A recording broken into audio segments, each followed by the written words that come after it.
তোরা এই জায়গায় ওইদিকে দেখি কোনটা একটা পাগল সাংবাদিক আছে, দোকানের মতো লাফাই লাফাই ভিডিও করতেছে। কোন জায়গায়? চল তো, আমাকে নিয়ে চল তো। আচ্ছা দাদা, আপনার কি কি সুবিধা লাগবে আমাদেরকে বলুন তো। দেখুন দাদা, আমার চাওয়া খুব বেশিও না খুব বড়ও না। আমার চাওয়া, আমি যে গঞ্জিকাটা খাই এই গঞ্জিকার দাম যেন কোনো সময় না বাড়ে।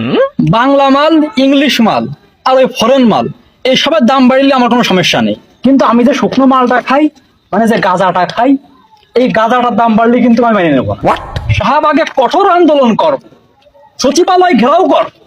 এই দেখুন দর্শক বন্ধুরা, বাংলাদেশের শুকনোখররা অলরেডি খেপে উঠেছে। খুব দ্রুতই শুকনোখররা আন্দোলনের ডাক দেবে বলে আমি আশা করি। আরে এই তো সেই ইন্ডিয়ান হকার সাংবাদিক আইসি। আজকে তোর এমন মাছ দেবো, লাফাই লাফাই গুজব ছড়ানো ছুটে যাবে।